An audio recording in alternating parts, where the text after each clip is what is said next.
السلام علیکم ورحمۃ اللہ وبرکاتہ۔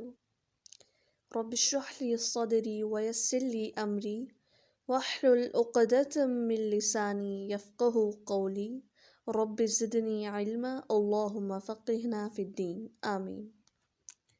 قرآن میں ارشاد ہے، اللہ نے جن و انسان کو اسی لیے بنایا تاکہ وہ اللہ کی عبادت کریں۔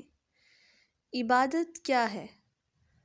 صلاۃ صرف عبادت نہیں ہے بلکہ صلاح ایک اہم عبادت ہے، کیونکہ آج کا ہمارا ٹاپک صلاح کے بارے میں ہے، نماز کے بارے میں ہے، اس کی اہمیت، اور اگر ہم اس کو نہیں پڑھیں گے تو کیا نقصانات پیش آئیں گے اس کے بارے میں ہے۔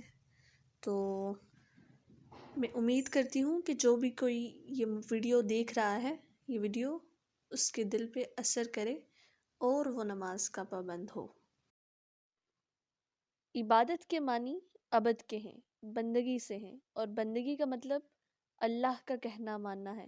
تو ڈیلی روٹین میں اگر ہم کوئی بھی کام ایسا کریں جو اللہ کے حکم کے مطابق ہو تو اس کا مطلب ہے ہم عبادت کر رہے ہیں، ہم اللہ کی عبادت کر رہے ہیں۔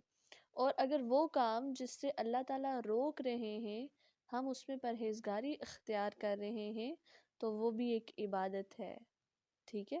تو عبادت ہم صرف نماز ادا کر کے نہیں کر سکتے، عبادت ہم اپنے ڈفرینٹ کاموں کو ساتھ لے کے، اگر وہ کام جو ہم اللہ کی مرضی کے مطابق کریں اور ایسے کام جن کو اللہ نے کرنے سے منع کیا ہے اس میں پرہیزگاری برتیں تو ہم اللہ کی صبح شام دن رات عبادت کر سکتے ہیں۔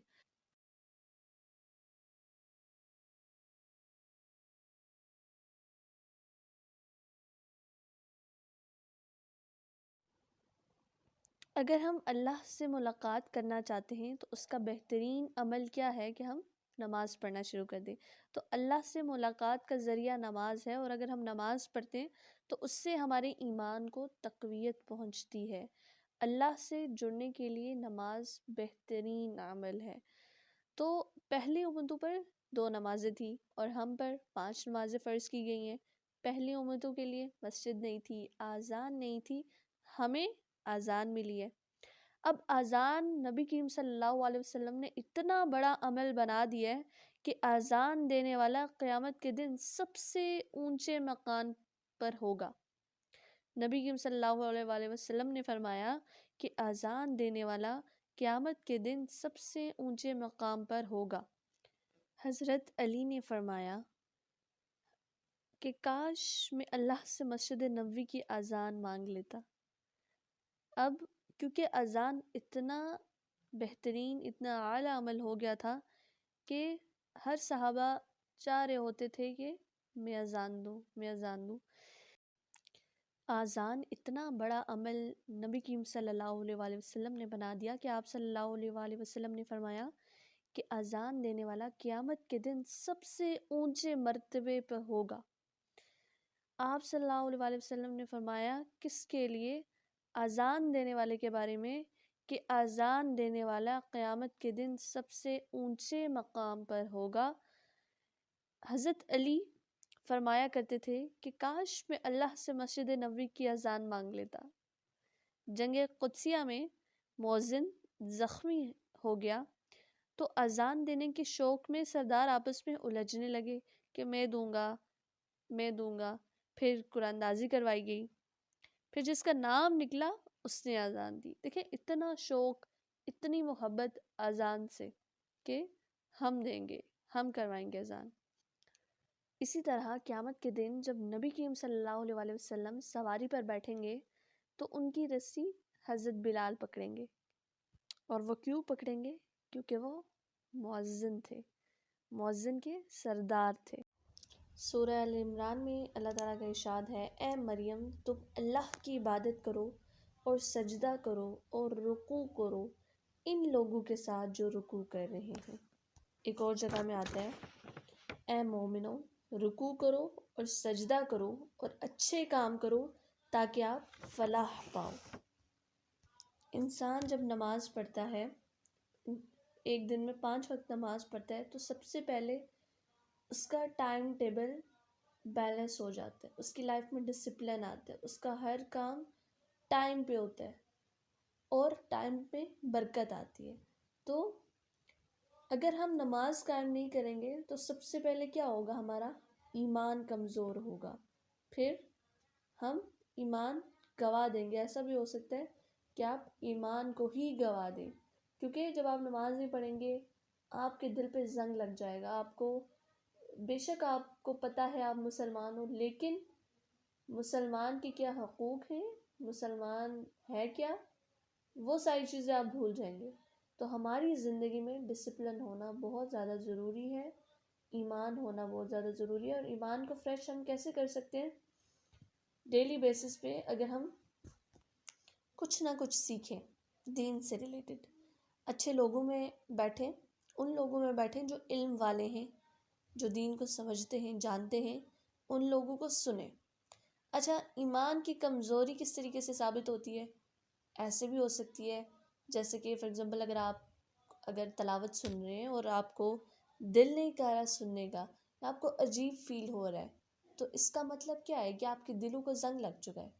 آپ گانے سن سکتے ہیں ڈیلی بیسس 24/7 آپ گانے سن سکتے ہیں، لیکن تلاوت سننے کے وقت یا کوئی اچھی حدیث سننے میں یا کوئی اچھی بات سننے کو ملتی ہے جب آپ کو، تو آپ کے انداز ایسے ہو جاتے ہیں جیسے کہ آپ کا دل بہت تنگ ہوا ہے، ٹھیک ہے؟ تو دل کی تنگی کو دور کرنے کے لیے کیا ہے؟ نماز ایک بہترین عمل ہے۔ اور دوسری چیز، نماز تو فرض ہے، اس کو تو ہم کبھی بھی کسی صورت نہیں چھوڑ سکتے۔ اگر نماز کو چھوڑیں گے تو کیا ہوگا؟ اس کا ہمیں حساب کب دینا ہے؟ قیامت والے دن دینا ہے۔ اور وہ کس طریقے سے دینا ہے؟ سورہ مدثر میں آیا ہے، جو گنہگار دوزخ میں ڈالے جائیں گے اور ان سے پوچھا جائے گا کہ آپ دوزخ میں کیوں ہیں، تو وہ کہیں گے کہ ہم نماز پڑھنے والوں میں سے نہیں تھے، ٹھیک ہے؟ تو وہ جو نماز قائم کرے گا، اور قائم کرنے کا مطلب یہ نہیں ہے کہ ایک ہفتے میں ایک بار بس جمعہ پڑھ لیں، نہیں، قائم کرنے کا مطلب یہ ہے کہ 5 نمازوں کو مینٹین کرے گا ڈے بائی ڈے، 5 نماز پڑھی جائیں گی، تو وہ جو نماز پڑھے گا اور قائم کرے گا وہ جنت میں جائے گا۔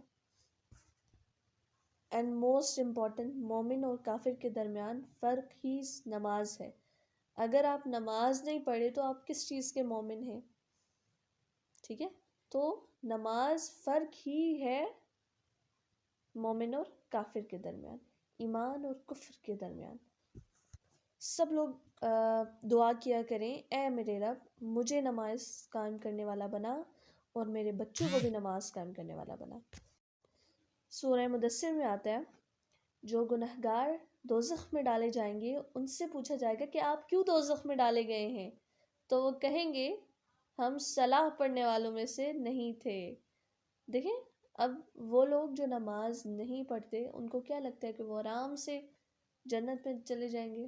نہیں، کیونکہ انسان کے مرنے کے بعد قیامت کے دن انسان سے سب سے پہلا یہی سوال ہوگا نماز کے بارے میں۔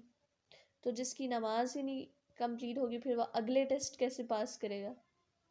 ٹھیک ہے؟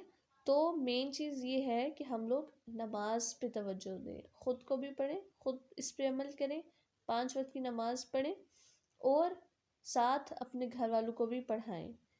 اپنے لیے سب دعا کیا کریں، اے میرے رب مجھے نماز قائم کرنے والا بنا اور میرے بچوں کو بھی نماز قائم کرنے والا بنا۔ وآخر الدعوانا الحمد للہ۔